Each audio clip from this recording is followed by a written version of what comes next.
The views and opinions expressed by presenters and guests are their own and do not necessarily reflect the official policy or position of Parasearch UK Radio or its affiliates and sponsors. Listener discretion is advised.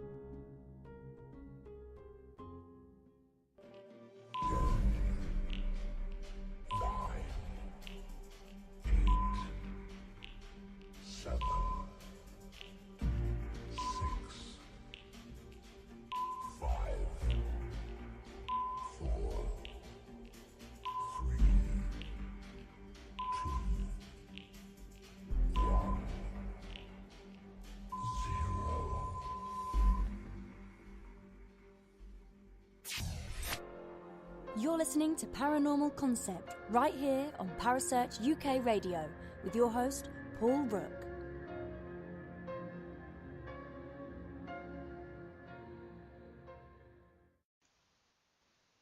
And good evening, everyone, and welcome to another Paranormal Concept show.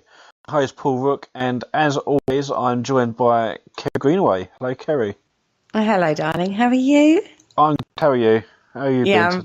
Yeah, not bad. Not bad at all. Okay, have you done lots of research on curses for this? I don't need to. I do them regularly, Paul. I read through some of the ones you sent me over. I did send you some research, but I know a little bit about them, not linked to things too. So, it's quite a nice balance, really. Okay, so what do you think curses though? Well, the thing is with any work you do, energy is neutral, and it's how you direct that energy. So if you want to do it in a positive way, then you can. And if you want to do it in any way, you can. So, yeah, I think it is possible that you can curse somebody because it's how you direct the energy. However, you do have to be careful because there are certain laws that are in place. So what you send out, you have to be prepared to take back. And so curses need to be done lightly, is what I would say. See, I just think from my point of view, because I'm quite sceptical over the whole thing anyway, I just think it's a state of mind. Possibly, but there are cases where people... Go on. So there are cases where people haven't been aware that they've been cursed and they've had, awful things happen and they can't explain it. And then they've ended up going down the spiritual route because, how else can you explain it? And it's turned out that they've been cursed. And once that has been broken, then everything's okay again. But then it's still state of mind, isn't it? Because if someone says to you, I'm going to kill you and you're going to have bad luck. But how do you explain it when they don't know they've been cursed and they're having such bad luck? It doesn't work. No, it's wrong. I disagree with that. I do disagree with that. Okay, right. Well, let's have a look at some of the curses then. We'll start with one of the ones from the movies. So we'll get the Superman ones. Have you got that? All right, Superman first, are we? Hold on, let me find Superman. Oh, where are you? Good old Superman. Carry on, Paul. Yeah, okay, good. Right, the curse of Superman. Right, now, in 1938, the idea was conceived by Jerry Seal, I think his name was, and Joe Shuster. Yeah. I don't know how that's pronounced, but no, that's right. They sold the rights to the idea of Superman to DC Comics for $75, and they only paid $5 per drawing for the comic. Yeah, how awful. Yes, is it? No, that's not a curse, but that's just the beginning, though. Kind of the beginning of this, really. That's just bad luck. That's just making a bad life choice, quite frankly, and not having faith in something you've created. But then, really, I suppose the curse didn't really take off, though, till like Christopher Reeve, did it? Well, I mean, you had the actors before, and things happened to them, but again, that's just book, surely. Yeah, but when does it cross over to too much bad luck? Do you know what I mean? When do you get to that point it becomes past that point? Because it's a disaster in some of these movies. I mean, come on. It does say there that Christopher Reeve, for example, his career didn't take off other than the Superman films. But I've seen other films. No, this went on way before then. So it's with them selling it for an absolutely stupid amount, and then it's incredibly famous, yeah. But it started with the death of George Reeves, who played the Man of Steel in the 1951 movie Superman. So could it just be curse on the Reeves family instead of the Superman? Well, no, because there are other actors that have acted without it being Reeve, you know. But then that's sort of bad luck then, isn't it? It depends on how you look at this, to be fair. I mean, I think if you any specific, I think if you looked at a horror movie or something like that and you looked at it really in depth, you could probably find a litany of disaster or link bad things to it and then go, oh, it's cursed. Do you know what I mean? But it does add a sort of notoriety to the film. I mean, we're talking about Superman, but it's well known across other films, isn't it, that we'll probably go on to talk about. Yeah. I've got a list of some others. Exactly. I mean, when you look at some of the others, because of their genre, it adds that thrill factor, as it were. Do you know what I mean? Superman, not much, because, you know, Superman, DC and all that. It kind of adds that to it. I mean, I don't know recently. I mean, bearing in mind, we've had Superman launched recently again, haven't we, under the DC banner? Yeah, we have, yep. Man of Steel. Played by Henry Cavill, if I remember rightly. Yep. Oh, God, I'm getting good at this. He's well fit. Anyways, out there. That's just your opinion. My opinion, and obviously not anybody else's opinion. But there's not been that litany of disaster in those movies that's come out yet. So he has seemed to have had the run of bad luck that previous Superman movies seem to have had. But then it also says about Dean Cain. He done the New Adventures of Superman. And it said his career didn't really take off. But yet his career has sort of kept him in that Superman loop. Because he's also in Supergirl. So do you think it's just a question of being typecast then? Once you play a big role, I mean, and so you can't get much bigger than Superman. No, you can't, absolutely. And I think it is typecast, exactly what you said. Because, I mean, even in, say, for example, the Die Hard movies, Bruce Willis always plays that type of character in any across the board, really, doesn't it? Because he plays it so well. Yeah, exactly. And again, it's because of the cast. I mean, Harrison Ford, I suppose, in a way, he's the same. Yeah, you know, that when you think Harrison Ford, to be fair, you think of Indiana Jones, don't you? Yeah, Indiana Jones or Han Solo. But he's still always Indiana that Jones. sort of character, though. Yeah, so you know, I think it's typecast. It is right, isn't it? So some of it possibly is down to just pure Hollywood ways. Yeah. Do you know what I mean? But when you look at some of these films, I mean, when I looked at Superman, I did kind of go, yeah. You know what I mean? Coincidence there. Lots of little coincidences that have been made up, and, you know, linked together when it probably isn't a link. Do you know what I mean? Whereas when we looked at some of the others, it takes a bit more of a sinister edge. Yeah. What about the Poltergeist curse? Have you got any info on that? Well, Poltergeist is an interesting one, mainly purely and simply because of the genre that we talked about, it being that horror movie. Now, there's three main movies that have this, I want to say, curse attached to them. One's Poltergeist, one's The Omen, and one's The Exorcist. And then I'm trying to find my notes. See, this is why I don't print off these days. Oh, terrible. I know. You must have them in front of you. No, that's not the point. I asked you a question. I know. But there were lots of things about Poltergeist, wasn't there? I mean, there was things about, allegedly, they were the skeletons that were used were real skeletons in the swimming pool. Apparently so. The little girl, I mean, bless her cotton socks, the little girl. She had nothing but trouble, did she? I really don't know. You don't know. I've not looked at this one in particular, so I'm just going on off of what you said. Oh, just what I said. Love it. Yeah, that's I'm it. trying to find my notes on it. See, I'm not going to do.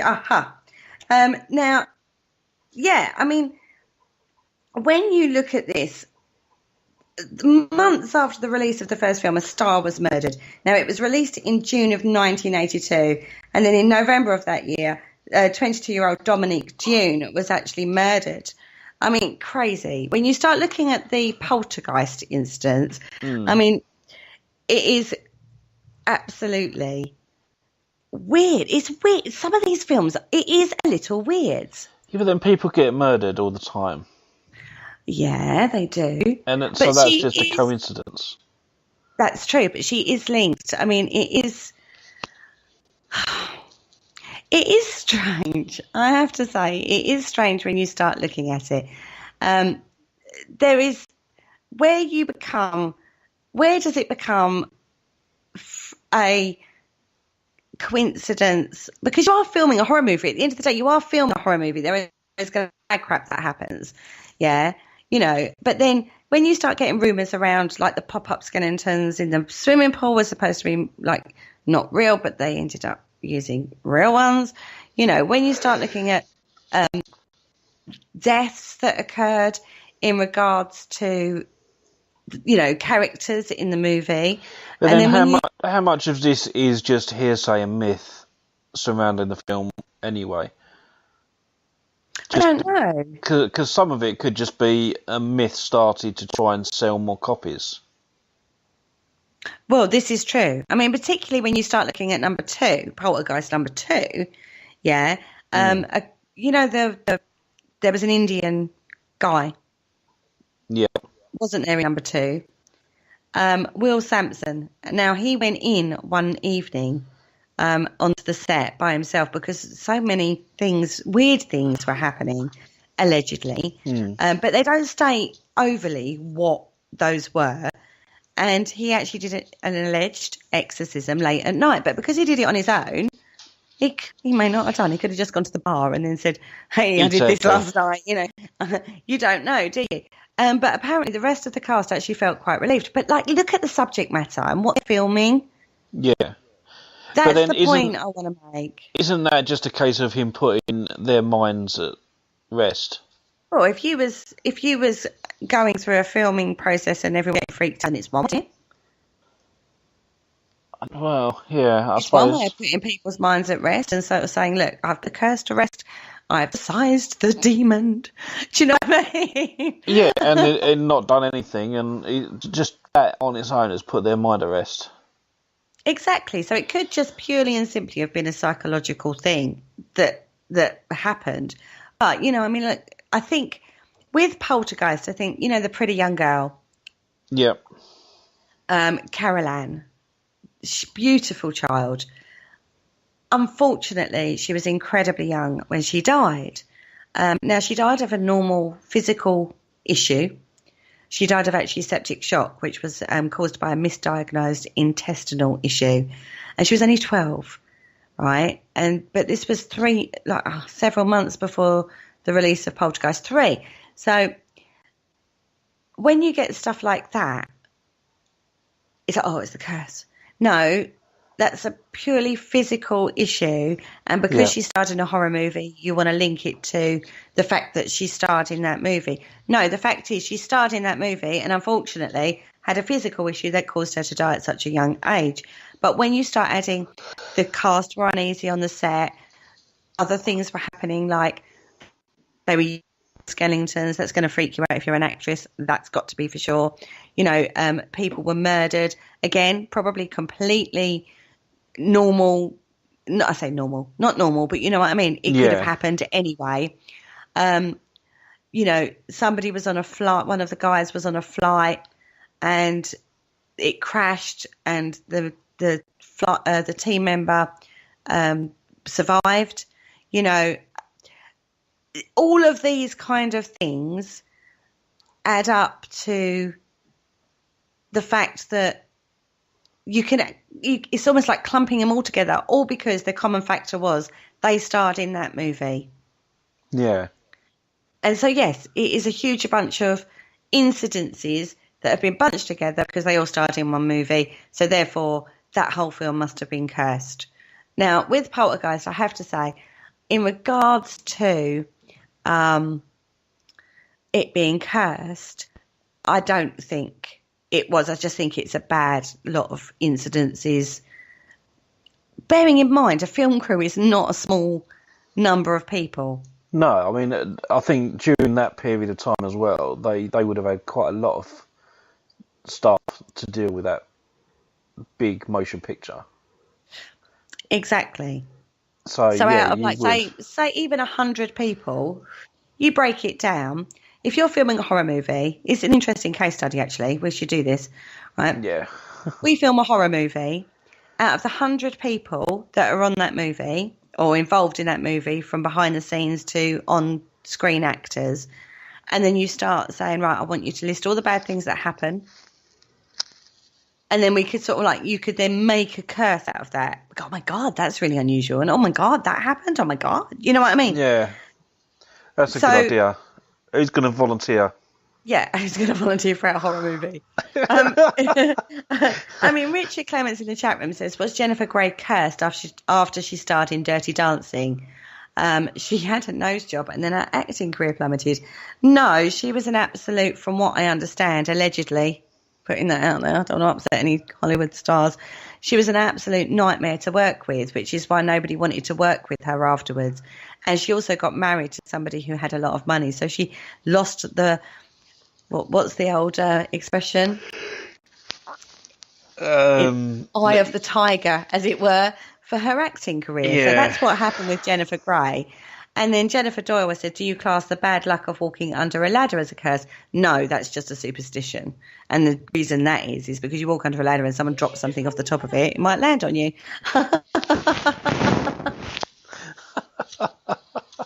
Yeah. You know, so that's what we've got going on in the chat room. I mean, the one I found most interesting was The Omen. Okay. What about it? What was so interesting then that Well, when you start looking at The Omen, there's a hell of a lot of strange things that happened around this movie. And we could go on and on and on about that. But the actual producer of the movie has said, I wasn't about to take any chances. The devil was at work and he didn't want that film made. We were digging in areas we didn't know about. And later on in the picture, it just got worse and worse and worse. And that's what he says. That's 30 years after the movie was released. But he's selling a franchise of Omen movies. Again, you know, keep it in perspective, everybody. And then, you know, the guy who actually came up with the idea, a guy called Bob Munger, he said he warned Harvey at the time. He said, if you make this movie, you're going to have some problems. If the devil's greatest single weapon is to be invisible, and you're going to do something which is going to take away his invisibility to millions of people, he's not going to want that to happen. And then when you start looking at some of the coincidences that surround this movie, it's a litany of disasters. I mean, anybody that's got that name now, Damien, is just like, we all look at them a bit. Why would you call your child that? You know what I mean? Yeah, again, it's a stigma attached to that name because of the film. Because of the film. And wasn't it Omen that on the 666, the devil number? Was that Omen? Oh, was that the? I don't know. That's one thing that I don't think was really looked at. Yeah, I didn't really look at the 666 bit on that. Yeah, I think it was the Omen. But that is not the number of the devil. No, I know. Isn't the number of the devil 616? I thought it was 661. Something like that. It's three numbers. 616, I think it was. Or that roundabouts that sort of number. It's but got until the movie. 2 6s and a 1 in it somewhere. Yeah, that's it. Andy Method told me about it the other day. He's going to kill me because he'll be like, I told you what that was. I'm sure. Yeah, it's definitely 2 6s and a 1 in there somewhere. But it's definitely not 666, isn't it? No, it's definitely not 666. I know that. But again, when you start breaking it down, I mean, I'll tell you some of the coincidences that happened, and I'm going to call them coincidences. Okay. Right. So Gregory Peck's son killed himself with a bullet to the head the night before production was to begin. Okay. Okay. Was the script that bad? Was his dad that bad? During production, Gregory Peck and the film's screenwriter had to travel to the UK. They both took separate planes, yet both planes were struck by lightning. Okay. Executive producer Mace Neufield's plane was also struck, and another production principal narrowly missed being struck by lightning in Rome. A producer nearly lost his life when a hotel he was staying in London was bombed by the IRA. After narrowly missing that experience, the restaurant the director, actors and staff were due to eat at were also bombed. Again, narrowly missing everybody that was supposed to be there. Okay. Gregory Peck was to fly to Israel on a chartered flight, but he cancelled his plane at the last minute. The aircraft was then used as a regular passenger flight where it crashed, killing all on board. This apparently also happened to another plane, which was used to take aerial shots of an archaeological dig for the movie, and the plane was cancelled but also crashed. An animal handler was mauled to death the day after shooting a scene for the movie, and Rottweilers mauled a stunt double on set. Stunt men injured themselves really quite badly in a stunt when they were to perform on a bridge too far. When all was set up, the stunt was performed. The stuntman seemed to fall awkwardly, miss the airbag, and seriously injured himself. And he told friends and family that he felt he had been pushed. However, there was no one with him at the time of the stunt. Apparently, one of the most shocking incidents was the special effects artist John Richardson. He designed all the special effects for The Omen. Soon after he filmed a scene, he was working on another Hollywood movie in Holland, and him and a female friend were driving when they were involved in a major car accident. Now, Richardson was able to get free from the wreckage, but his passenger didn't fare quite so well. Now, she had been decapitated, and some say that this was achieved in much the same way as a decapitation in a scene in The Omen via a piece of glass.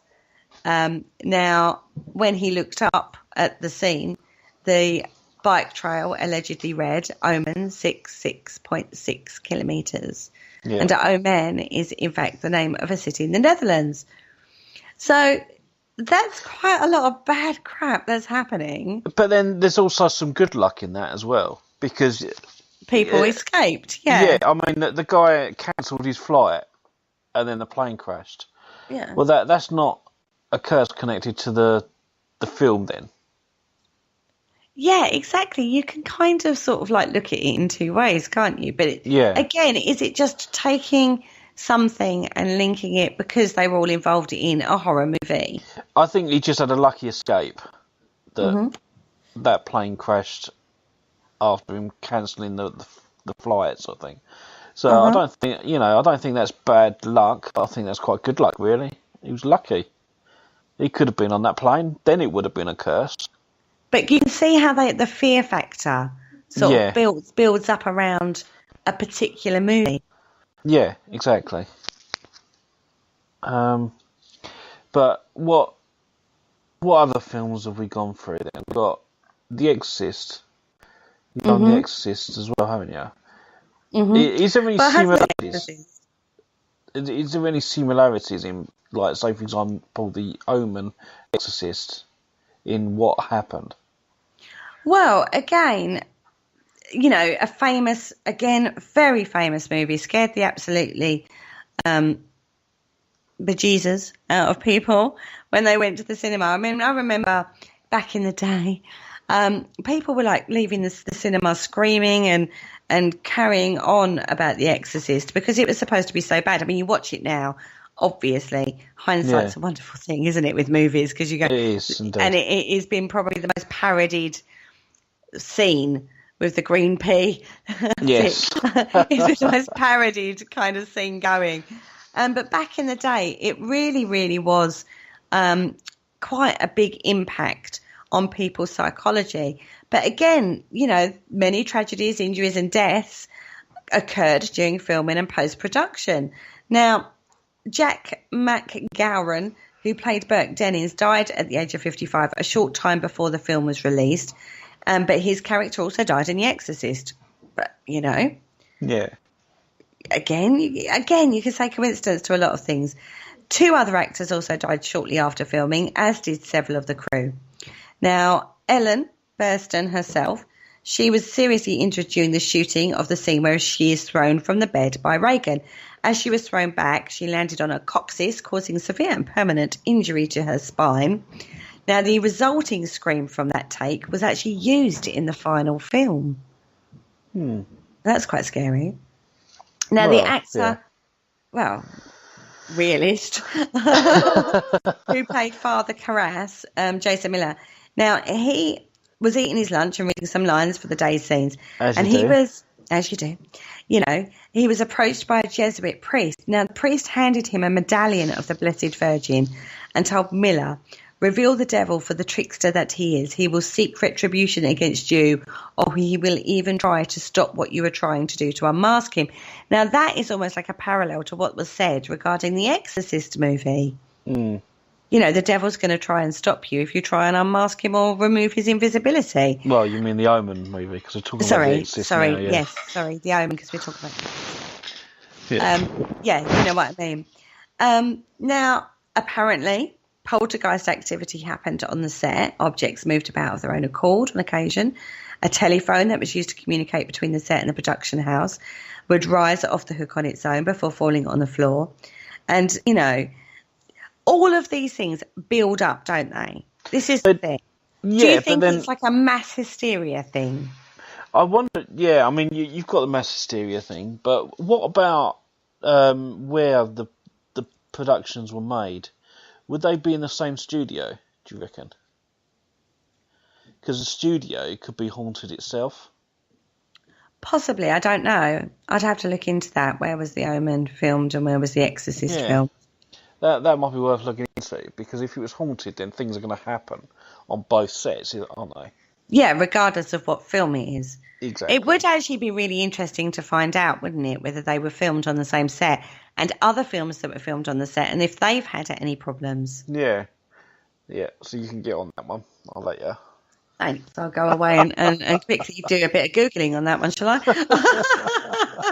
Or maybe after the film. Okay, so what show else? even. I'm on films. Oh, it's terrible.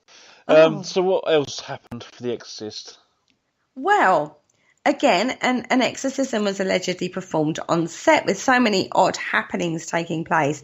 The religious technical advisor, Thomas Birmingham, who actually, funny enough, was actually also the religious supervisor on the Amityville Horror, was approached and asked to do this exorcism.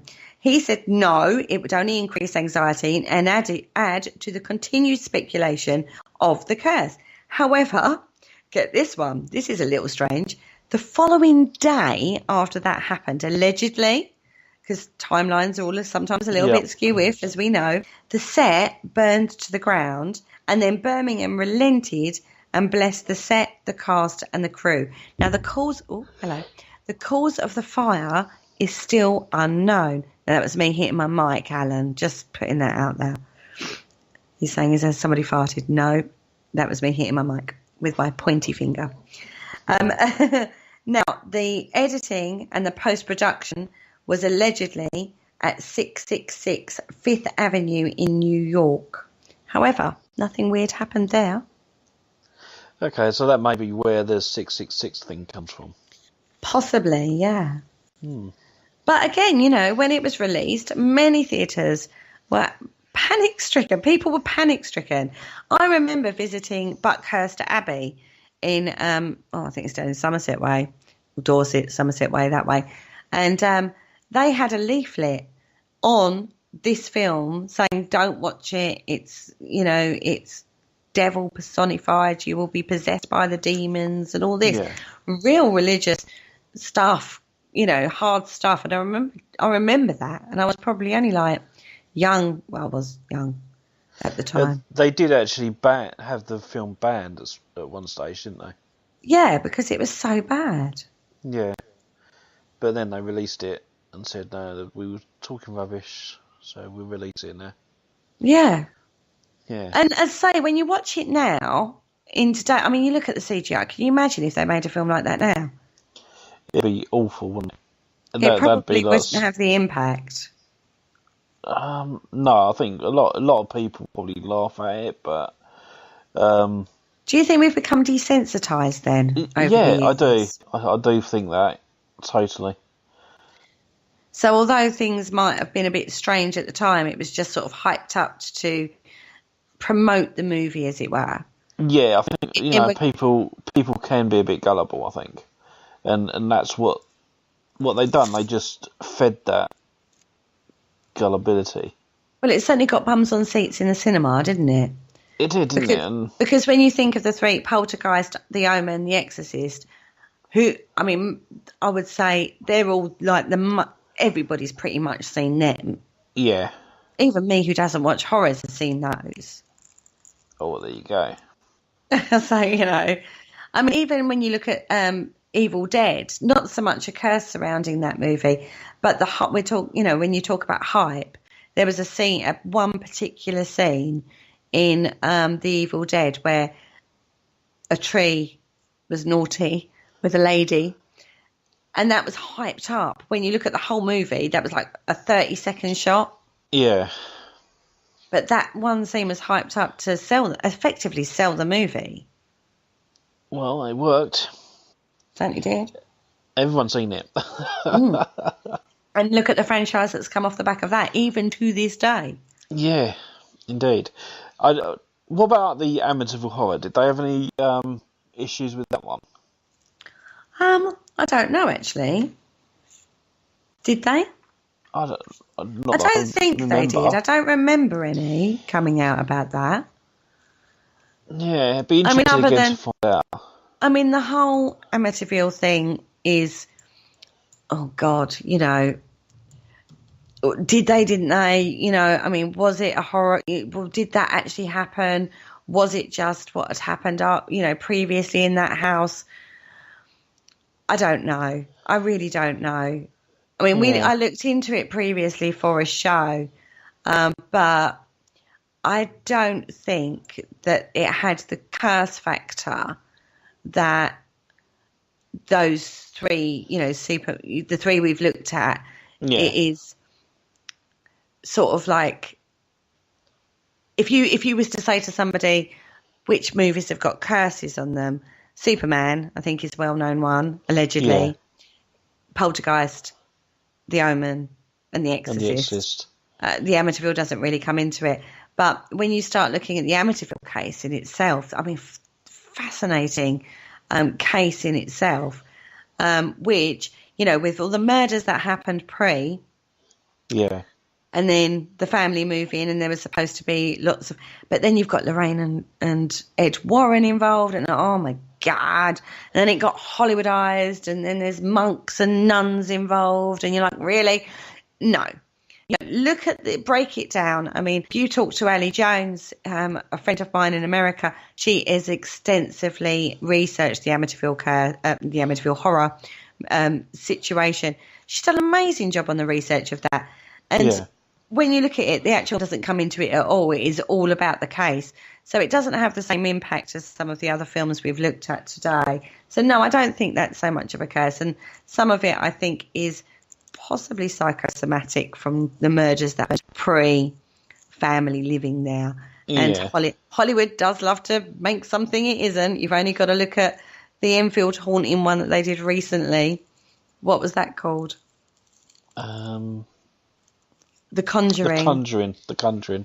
I mean, I laughed my whole way through that movie. I laughed because it was so far-fetched from the reality of the Enfield haunting. You couldn't have got more farther away from the truth. So, these kind of movies are good, sort of like to bring it. They're good horror. If you want to go and get scared at a movie, then go and watch them. But don't take it as facts, please, guys. No, that's it. Insidious was quite good, though. I haven't seen Insidious. Okay, terrible. See, you know me with movies. Look at the Stephen King show we okay. did. I was like, oh my God, I've got to watch horror movies. Made you sit through it so many times. Oh, jeez. No, I just knew somebody who had watched it a lot, who told me a lot about it. I got around it. I did. Okay. Okay, but it's not only the movies that are plagued by curses. You've also got musicians. Yeah. Yeah. Have you got any of those stories you want to tell us? Well, the infamous one is the 27 Club. Yeah. Now, the 27 Club is about famous rock stars, I suppose you'd call them, who have died at the age of 27. And these include some really big names. Kurt Cobain, he was awesome. Amy Winehouse. You know, when you start looking at the list of people that died at that age, again, I'm not going down my list because I've dropped my notes before we came on air, just so you know. I dropped them, so they're not in order. It's a curse of talking about the curses, so I'm rapidly trying to go through them. Brian Jones, Janis Joplin. There's quite a lot of people, really famous people, like rock stars, that died at the age of 27. But on this one, I will say, if you take each individual person and look at their lifestyle, it's hardly a surprise. No. Okay. And it's coincidence then, isn't it? It's not a curse. Exactly, but because they all seem to die at 27, I think that's because it happens at 27. It's that age, isn't it? Oh, God, it was 27. You know, Janis Joplin died at 7. Oh, my God, so did Kurt Cobain. So did Amy Winehouse. You know, when you start going like some of the big stars that are 27, you are sort of like, you know, Richard Clements has gone away and done my job for me, and he's been like a little madman for me. Doing location filmings and that. I mean, Jim Morrison, you know, when you start looking at some of these people, I mean, Jim Morrison, pure example of lifestyle choice. Yeah. If he'd got past 27, it would have been a bloody miracle. Even Amy Winehouse as well, was another one, wasn't it? Exactly. I mean, she was, no one's taken away the absolutely awesomeness of their talent, but look at the lifestyle she led. Yeah. You know, I mean, she wasn't exactly squeaky clean, she? No, but so why did Paul go on that list? Because, again, it's a coincidence of a group of famous people at that age, in that particular lifestyle, and that level of fame that die at a particular age. So it's easy to clump them all together under, again, maybe it is a curse, maybe it is something, maybe it's not. You know what I mean? But it is almost like you can find a correlation in all sorts of facts, surprising facts, and then put it down to a curse. And in actual fact, if you search hard enough, you can find a link between most things. Yeah. Even I would say. I was even reading a bit about Buddy Holly. Now, Buddy died February the 3rd, 1959, in a plane crash. The guy's La Bamba, what's his name? Richie Valens, that's it. Yeah. And they all died on a plane crash. And Buddy Holly wasn't supposed to be on the plane. I think, didn't he win the place? It was a bet that he won, and he took someone else's place. I can't remember who that was. Well, it sounds almost Titanic. Exactly. So, but he died at 22, and some of his band, the Crickets, one of those died at the age of 22, and they sort of linked it together and said it was a curse. But again, it's too far-fetched for me, really. I think it's just a case of coincidence. Possibly. I say, who knows? Who knows what's gone on surrounding them? I think if you look hard enough, you'll find a link between all sorts of people. In the 27 Club, there was a guy called Robert Johnson. Now, he was an American blues singer. Are you pinging all over the place? It's not me. Now, he was a guitar. Allegedly, as the story, Steph in the background there. The story goes that he was told to take his guitar. Now, he was okay. He was a mediocre player. He wasn't fantastic. Yeah. But he wanted to be better than he was. Now, he was told to take his guitar to a crossroads near Rosedale at midnight. And when he got there, there was a large black man waiting for him in the middle of the crossroads. Now, he went over to the man, showed him he tuned it, played songs, and gave it back to him in exchange for his soul. Now, after that, he went to Texas, recorded some songs and sung in bars in Mississippi. Now, suspicion rose as he became so good in as that, he was just extraordinarily better after this alleged incident than he was before. So, he introduced himself on stage and said that he sold his soul to play like that. Now, one of his songs is called The Crossroads Curse. So maybe that, and he died at 27. So maybe that is where the curse of 27 came from. Now, I've not heard of the curse of 2, but there was a lot of people on that plane and that age, doing that. But I think whenever you get somebody famous who dies young, it's almost an unbelievable act, isn't it? Yeah, it's almost like a tragedy, isn't it? And people always look for explanations, and then they just put two together and come up with 67. And because you can't find a logical explanation, and even though you look at their lifestyle and you look at, you think, well, other people have taken that many drugs and survived. Do you know what I mean? Other people until they're like, old age and they're okay. So why didn't, with that and that amount of good looks and that amount of, notoriety and fame, but because they've got that notoriety and fame, it highlights it more. They die young. How many normal, everyday individual people die at age 27 because of their lifestyle choice? Yeah, indeed. That's what I would say. Yeah, I mean, from obviously these point of view, it's sort of the coincidences clump together, and then people say, yeah, that's a curse. But about I don't know, you annoy someone and then they turn around and say, right, I'm going to curse you. And they put a curse on you. No, whenever you... Is that more of a prophecy opposed to a curse? With any kind of energy work in regards to curses or manifestation work or whatever energy you're doing, you have to put your will behind it. You have to put yourself into that. So I could turn around and say, I curse you, Paul. But that's going to have no power. No, because I don't believe in them. Well, I don't actually want to curse you for a start. Aren't you lucky? I am, aren't you?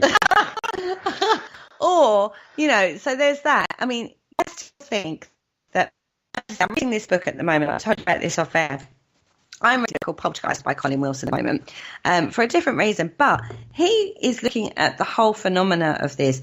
And his guy, Leon Playfair, spent a lot of time in Brazil at black magic and curses and stuff like that. And there were people that were being affected without even knowing they were cursed.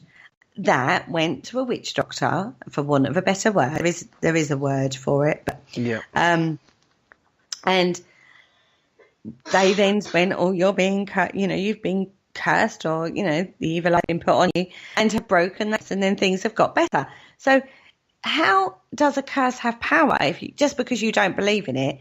If you don't know you've been cursed, how does it then have power? Just because you're saying I haven't got a belief in it, but if I've cursed you without your knowledge, it's still going to have power because I've put the power towards that. Yeah, I've directed that power. Bad things happen every day. So just because it happened doesn't mean that someone's cursed me. Not necessarily. I mean, we all have bad and good luck, don't we? Well, yeah, exactly. And I wouldn't. Yeah, we all have those kind of runs. Bad and good luck. So I think the assumption that, I'm having a run of bad luck, I must be cursed, is a bit extreme. But in certain belief systems, like, Brazil, in African American culture and stuff like that, there is a huge belief in it. Even though you may not have known about it, if you've got a basic belief in it, does it have power? I don't know. I mean, I was approached by a lady years ago, this was when I first started working. Yeah. And she said to me, she said, I think I've been cursed. And I was like, okay, well, what makes you think that? And she was talking about various things happened, and, you know, she was going on experiences, sent me her photo, and sent me the place where she was having activity. She was having activity happening in her house. And I was like, well, I wouldn't necessarily say it was a curse. But her belief in the fact that she believed in cursed because she'd had all these bad things happen was almost like creating a curse, even if she hadn't been. And that's how I believe that they work. If you tell someone you're going to curse them and give them bad luck, they're going to be in the mindset that anything happens to them is be connected to that curse. Mm. So it's always like they're making their own luck. But there are instances. But there are instances where you have literally no idea that that's happened, and for whatever reason, things get blocked. You can't seem to manifest money. Things go wrong, and then you come across somebody that goes, actually, there's something otherworldly going on. You know what I mean? And then work is done, and all of a sudden things start to get better, and you had no idea that was happening. You know, I don't know. I mean, old age witches, you know, things like poppets were very common. You know, it's very similar to the voodoo doll, but in witchcraft in the UK, making a poppet was quite a common thing to have an effect on somebody, whether that be somebody that's giving you attention to get that attention away from you, or if someone's done you wrong to then retribute. You know, that poppet factor was quite a thing, and still is. I mean, I was listening to a talk by Martin Dully. Absolutely fascinating what he was saying about poppets, and they still find them today.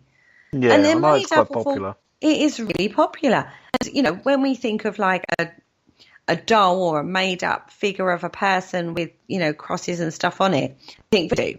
You immediately jump to it. But it's a well-known tradition in witchcraft as well, having a poppet made up, and it can be something quite extraordinary, the effect, and you don't know necessarily. So if you don't know, how can it have an effect on you? But it's seen, and that's the interesting thing about it. Then with it, is that more? Well, I wouldn't say that was a curse. To be fair, what would you call it? I don't know, but I wouldn't call it a curse. It's just a way of controlling someone, isn't it? Do you think it's a revenge thing? Yeah, yeah, it could be like that. To be fair. You know, a full retribution on somebody that maybe, or a way to get your guy. They're made for that reason, aren't they? A love poppet to attract somebody that isn't showing you any attention. You know, that's quite a common thing. Yeah, apparently. But it's like when they stick needles into it, and people can feel that. No, it's more of a mind control type thing. Yeah. Rather than a curse. True. But I do think, I mean, it could be more so connected to revenge. Possibly. I mean, I kind of think anything that adds ill will towards somebody else could look at the word hurt. You know what I mean? Yeah. I think anything that you're directing towards somebody else that's not a positive impact could be looked at a curse. I mean, you can do things like binding for somebody who's acting in a inappropriate way, or self-destruction. You can bind that in a ritual. They wouldn't necessarily know, but all of a sudden you realize their behaviour is changing from the work you've done. You know, there are things and it does have an effect. I think you have to be very, very careful. This goes back to intention. When we talk about working in any kind of energy way, under any form of, whether it be Haitian, voodoo, witchcraft, you know, any of those banners, you want to put it out there, boils down to energy work. Now, it goes down to intention, doesn't it? And if your intention, this is where you have to be so honest with yourself in regards to intention. And if you're doing it with an iota of self-interest in that work, then you have to be very, very careful, because just because it's in your self-interest doesn't mean it's necessarily in the right self-interest for that other person. You can't go around affecting somebody else's behaviour if they're quite happy doing what they're doing. I mean, look from an outsider looking in, oh my God, you know, why are you sitting there drinking yourself into oblivion, but that's their choice. That's their free will. Yeah, I mean, and whatever you put out to someone, so whether it be negative or positive thoughts or energy, it's the work that you get back as well. There is the threefold. You get it threefold. Yeah. Which is why you have to be so honest with yourself and be sure that you're working from a higher self, not a lower self, when you do any form of energy work, because you can't do it with self-interest. Because if you do some work in energy that is going to, you shouldn't affect somebody else's behaviour, quite frankly, because we all have free will. When you start changing somebody's free will, you're changing their soul journey, and that's not your place to do. If you want to attract something for yourself, like in regards to manifest more money or send healing to somebody or, that kind of work, that's fine. Because what's come back to you is going to be good, But when you start going, that's why love spells, although they're well bandied about on the internet, you can, if you want a love spell, just Google love spell and you'll get like 1 million sellers of love spells. But if that person doesn't love you, then what's the point? Yeah. You're affecting somebody's free will. And it might work for a while, but you're always then going to be worrying. I always think of it like this. If, for example, I did a love spell, not saying I've ever done one, saying, but if I did and that person fall desperately in love with me and come to me, and I would be thinking, did they really love me? Is it that spell? Yeah. So that doesn't start your relationship on a very good level, does it? Isn't that your go? Coming back to bite you for that.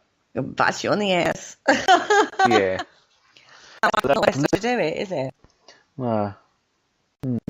I thought, definitely. Having said someone hurt my kids, I would not hesitate. And I would take the consequence of that. Yeah. Well, no. I don't. Go on, what was you saying? No, that's it. That's all I'm saying. Okay. On that note, we have want to just run through what's going for next. Oh, my goodness. We have got for you for the rest of the week. Tomorrow evening is a full moon. We've got a blue moon this tomorrow. And a solstice. And in bulk. Awesome. Sort of time frame. Oh, my, it is going to be super powerful. And tomorrow night on the chat show at 8 p.m. with Sean Cadman, we have got, I can't believe he's getting these guests. I really can't believe he's getting some of these guests. They're absolutely awesome. People stop messaging me, please. Can't see my feed. Can't see what he's on. Hauser, somebody. Can't remember his name. Johnny Hauser. That's the one. Now, Johnny Hauser is well known on the television circuit. He has been on American Ghost Hunter, Ghost Story, Ghost Adventures, Ghost Lab, Ghost Story. I mean, God, the list goes on and on and on. He kicks off at 8 p.m. Now, on Haunted Histories, and we have got The Village with Lee. I'm interested to hear from Lee Roberts. He's going to be speaking Paraforce this year. So it's going to be nice to actually start hearing from Lee Roberts a little bit more. And Thursday evening, we've got Spectral Zone with Kaz Rooney. She's got John Blackburn in the studio. They was out on an investigation on Saturday night. Ooh. They went to the Victorian, I always get this wrong, she is so going to kill me, Playhouse. With Hazel Ford from Haunted Happenings anyway. Now, she told me a little bit about this. Right? Cool. Oh my goodness. You're not going to want to that show. The activity they had happen was absolutely, and they had a Dalek, Paul. Wow. And they had a Dalek. That's not fair.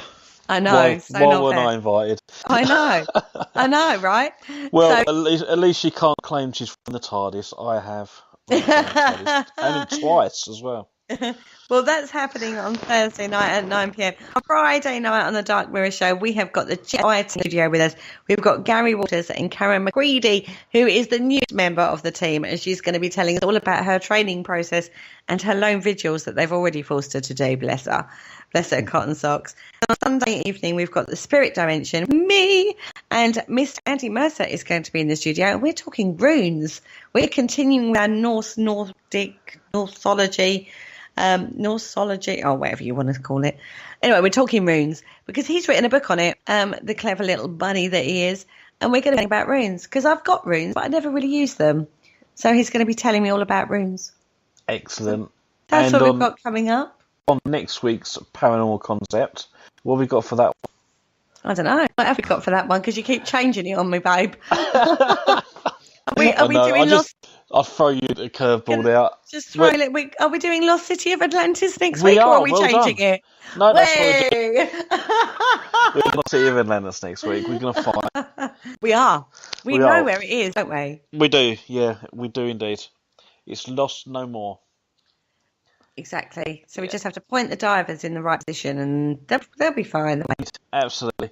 Well, thank everybody that's been in the chat room tonight. It's been absolutely immense. And yeah, trying to derail our train of thought. And thank Kerry for joining me as well. Oh, you're very welcome. And we shall see you all again next week. Bye bye, everybody.